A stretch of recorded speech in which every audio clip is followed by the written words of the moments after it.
Bismillahirrahmanirrahim. Assalamualaikum warahmatullahi wabarakatuh. Alhamdulillah, wassalatu wassalamu ala rasulillah wa ala alihi wa sahbihi wa mawala wa ba'du.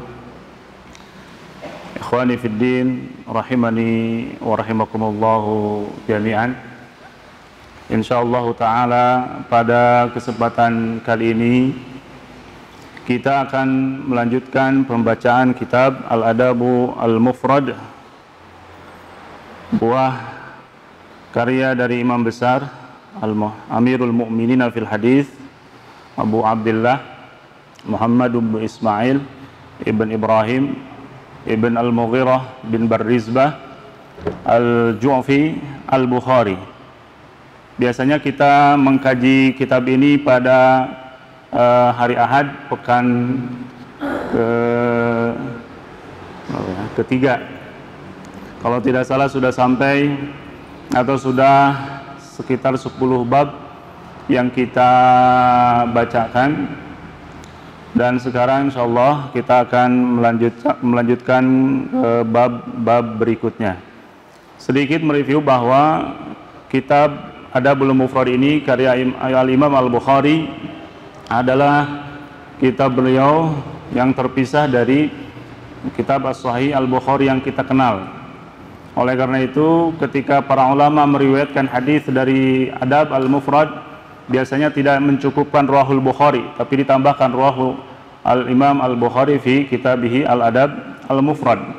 Kenapa demikian? Karena perbedaannya dalam Sahih Al-Bukhari sudah muttafaq alaih antara para ulama, artinya ittifaq para ulama bahwa dalam Sahih Bukhari itu hadisnya sahih semua.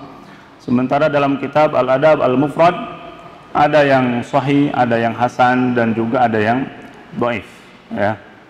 Dan kitab ini khusus Imam Bukhari susun untuk menyampaikan kepada kita hadis-hadis tentang adab akhlak kepada orang tua, arah keseharian, tidur, bersin, dan semuanya. Artinya ringan isinya tapi berat untuk dilaksanakannya. Karena ini sehari-hari kita lakukan, tapi terkadang ternyata adab-adab kita masih ada saja terkadang yang belum sesuai dengan apa yang diajarkan oleh Rasulullah Sallallahu Alaihi Wasallam.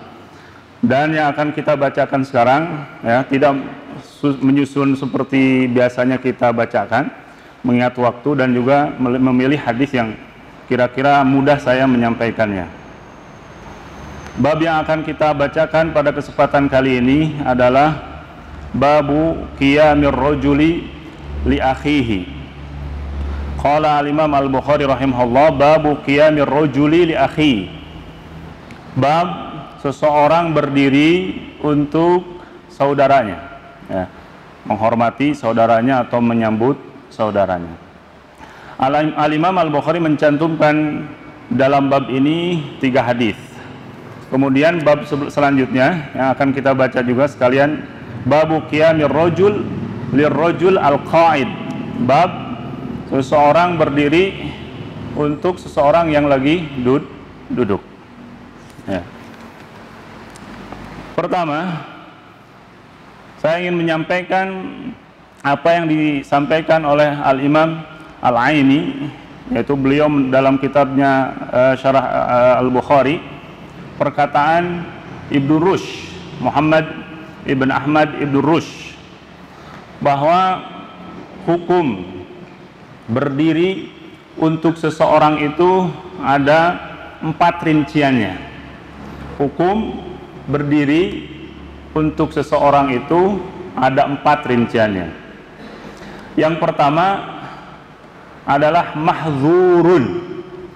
Mahdzur itu dilarang, muharram, diharamkan. Ketika apa?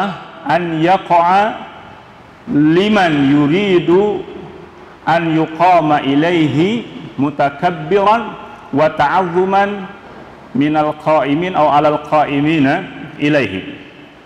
Yang pertama, berdiri itu terlarang, haram, apabila dilakukan kepada orang yang mau agar orang-orang berdiri sebagai apa?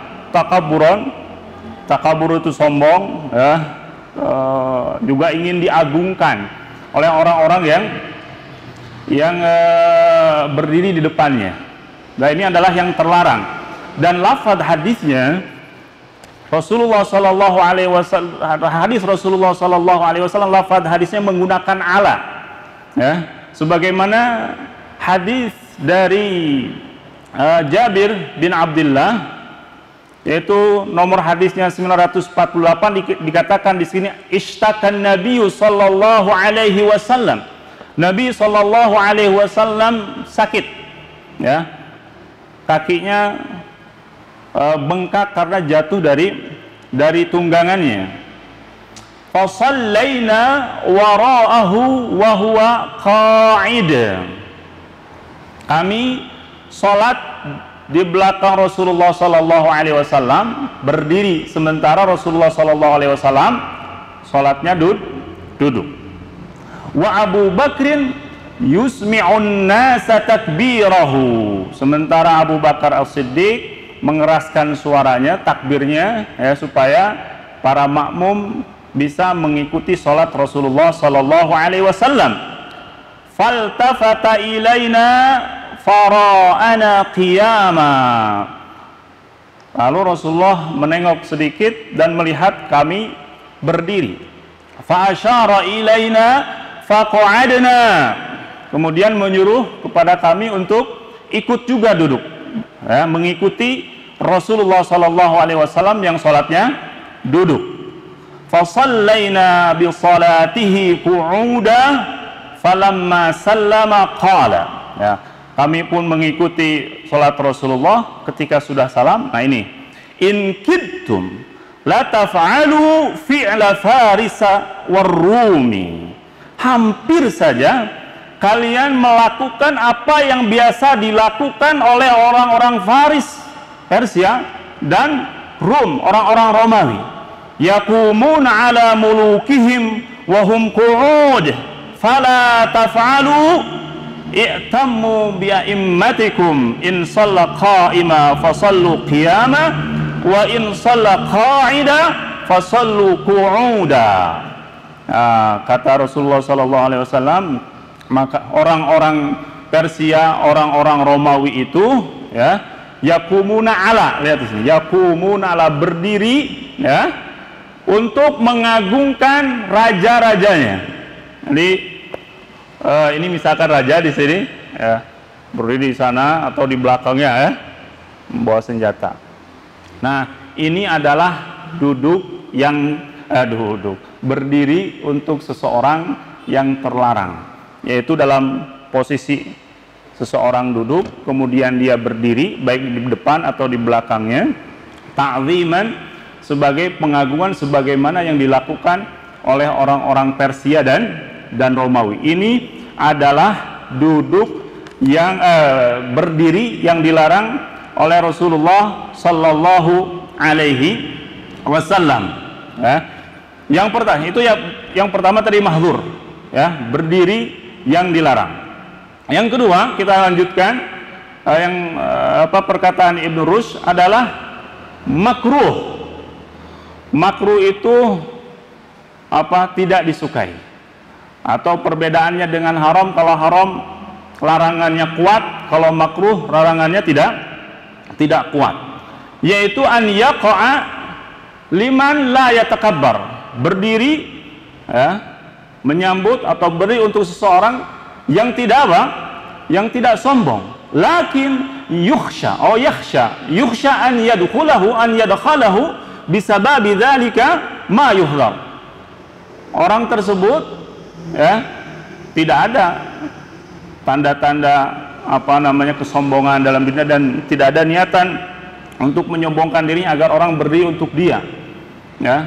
Tetapi dikhawatirkan, ya, dengan berdiri tersebut akan ada sesuatu yang terlarang, atau berubah niat seorang tersebut menjadi ta'azzum, menjadi sombong, au lima fihi minat tasyabbuh bil jababirah, atau ada unsur tasyabbuh dengan raja-raja Persia dan Romawi.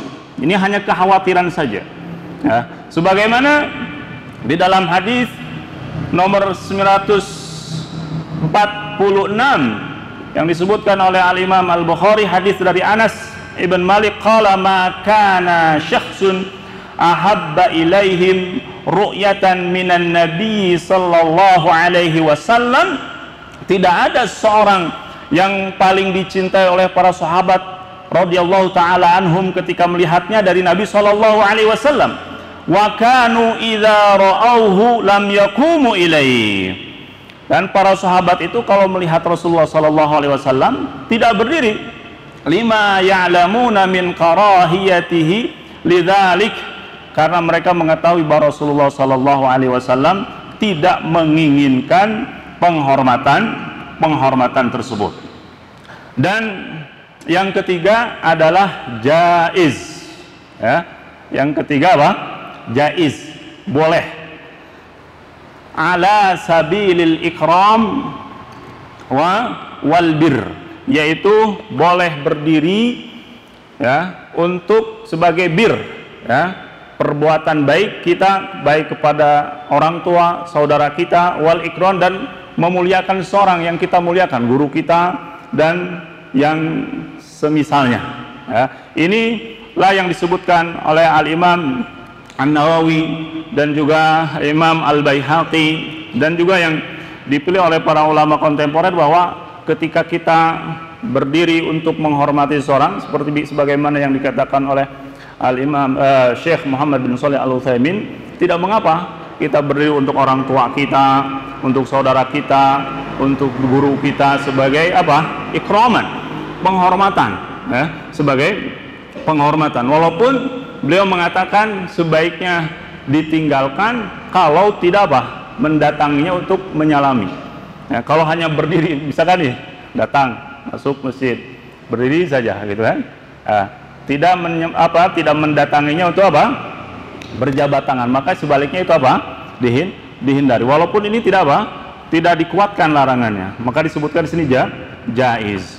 Dan yang terakhir yang terakhir adalah masnun, mandub, ya, diperbolehkan, dianjurkan. Untuk siapa? Pertama, liman qadima minas safar, bagi orang yang baru datang dari perjalanan jauh, ya, ataupun liman tajaddadat lahu ni'mah, bagi orang yang mendapatkan apa? Mendapatkan nikmat, kebahagiaan, kegembiraan.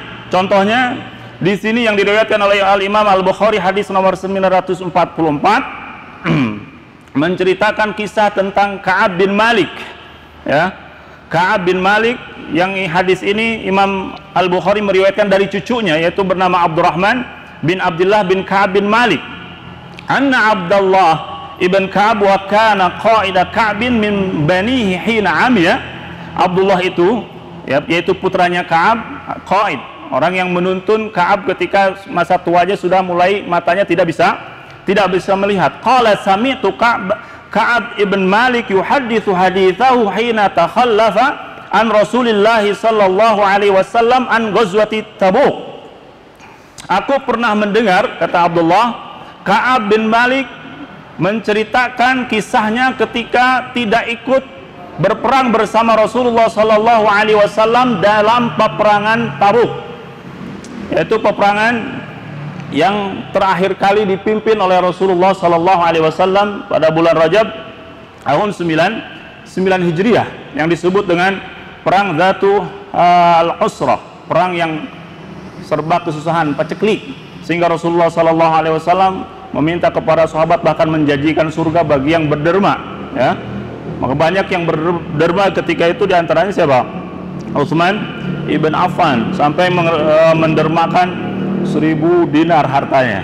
1000 dinar itu berapa sekarang? Kalau 1 dinar aja 4 gram, 4 gram kali 1000 berapa? 4000 gram. 4000 gram kali sekarang 1 gramnya berapa? Taruh 500.000 lah. Sudah 2M. 2M memberikan. Karena kesusahannya ini, di antara para sahabat itu ada yang tidak mempunyai perlengkapan perang. Di antaranya ada Ka'ab bin Malik. Beli tidak ada lagi, sampai akhirnya tidak ikut berperang. bersama Rasulullah SAW, tapi dalam kondisi bersedih. Sehingga ketika datang Rasulullah, para sahabat datang yang tidak ikut berperang itu menyampaikan alasan-alasannya. Dan Ka'ab bin Malik seandainya pun mau beralasan bisa saja, tapi kata beliau, saya ingin apa? Allah Subhanahu wa Ta'ala yang menghukuminya.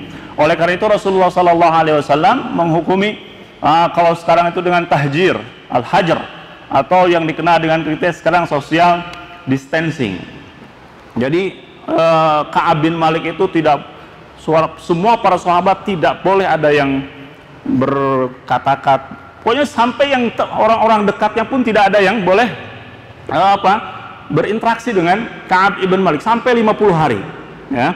Nah ketika 50 hari datanglah wahyu dari Allah Subhanahu wa Ta'ala kepada Rasulullah menerangkan tentang dibebaskannya Ka'ab, maka dikatakan di sini fataballahu alaih, maka Allah Subhanahu wa Ta'ala langsung yang memberitahukan kepada Rasulullah bahwa Allah telah menerima taubatnya. Wa adzana Rasulullah sallallahu alaihi wasallam bi taubatillahi alaina hina shalla salatal fajr. Lalu Rasulullah sallallahu alaihi wasallam mengumumkan atas penerimaan taubat dari Allah Subhanahu wa Ta'ala ketika selesai salat subuh. Fatalaqanin nas faujan faujan, lalu orang-orang berdatangan kepadaku yuhanniuni bit taubati yaqulun litahniaka taubatullah alaik.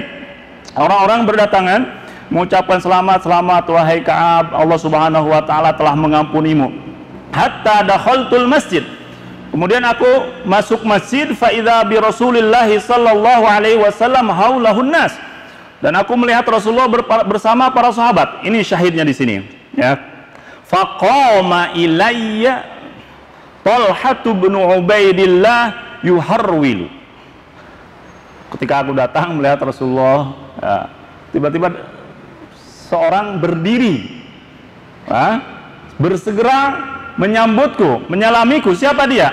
Talha bin Ubaidillah hatta safahani wa hanna'ani. Kemudian menyalamiku, mengucapkan selamat. Wallahi ma qama ilayya rajulun minal muhajirina ghairuhu la ansaha li Talha. Demi Allah tidak ada seorang pun yang berdiri kepadaku dari muhajirin kecuali Talha, dan aku tidak akan melupakan Talha ini. Nah lihat di sini qoma ila di sini ya, berdiri ya menyambut siapa tadi?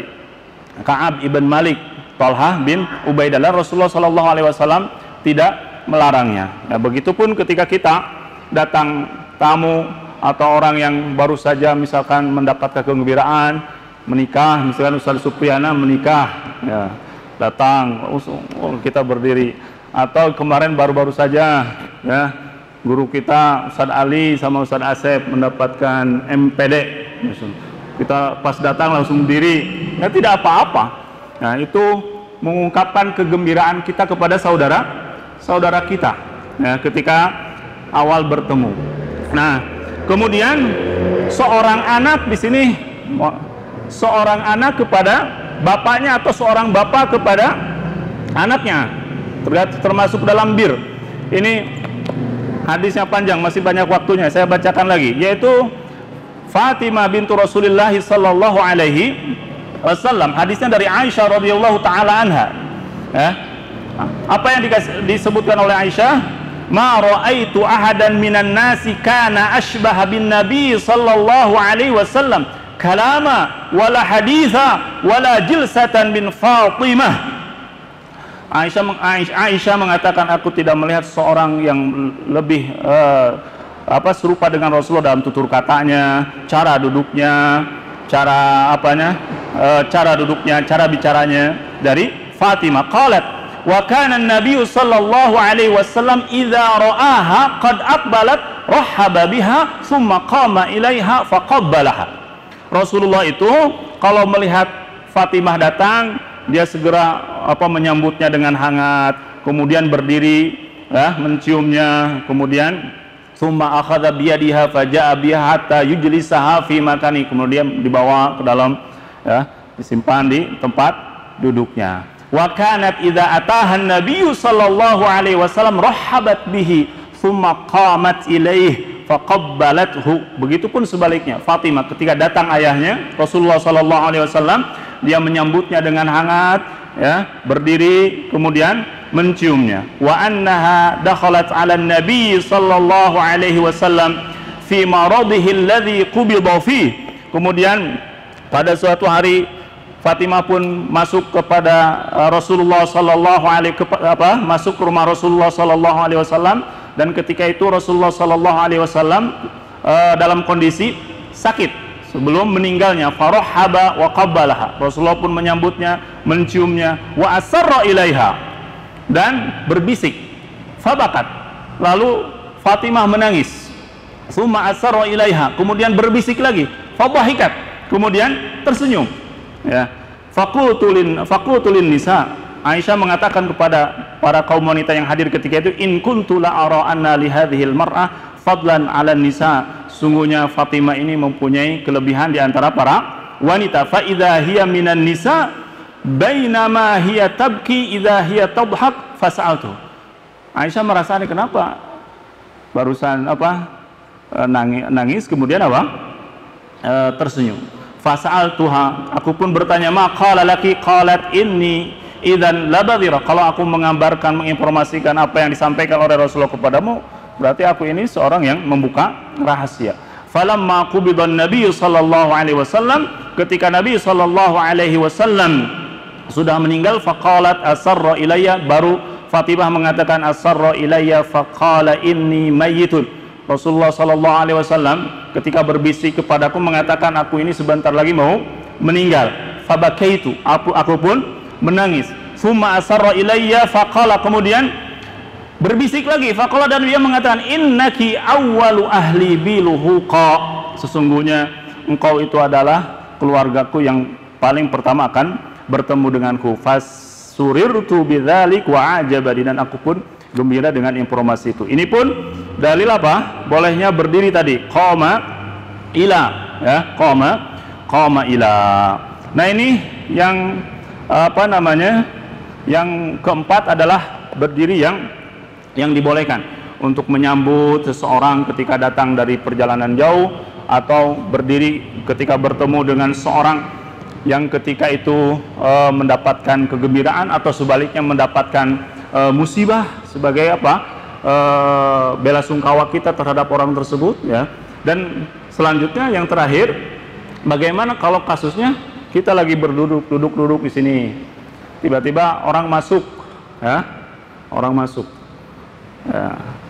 Bolehkah kita berdiri menyambutnya pada sehari-hari orang tersebut masuk? Maka yang sesuai sunnah yang disebutkan dalam hadis dalam kitab Al-Ilmi oleh Al-Imam Al-Bukhari, sunnah dalam majelis itu seorang cukup mengucapkan salam seperti ini. Misalnya ada seorang masuk, Assalamualaikum, yajlis hatta yantahi al-majlis, dia duduk di ujung majelis yang tersedia. Artinya ketika dia masuk, maka tidak usah berputar dulu tuh, oh, ini berapa deh 100 orang misalnya. Tapi sunnahnya dia duduk langsung di tempat yang dimana di sana kosong. Kalau misalkan di sini kosong depan, maka biasakan duduk di majelis yang paling depan. Kalau yang di kosongnya di belakang, bukan seperti ini nih pemandangan. Di belakang, depan ini masih kosong. Jadi biasakan majelis itu yajlis hatta yantahil majlis. Itu yang diajarkan Rasulullah. Duduk di mana paling ujung majelis tersebut. Nah, bukan memilih paling pojok atau di belakang tiang. Ya. Nah, bagaimana kalau seandainya seorang itu masuk ini mengajak salaman? Maka kata Syekh Utsman Al-Khamis, sebaiknya yang paling bagus itu ketika memang orang itu mengajak salam, sebaiknya yang duduk itu berdiri. Kenapa? Karena itu ada adab dan sunnah. Beliau mengatakan, wa idza huyyitum bi tahiyyatin fahayyu bi ahsana minha aw rudduha.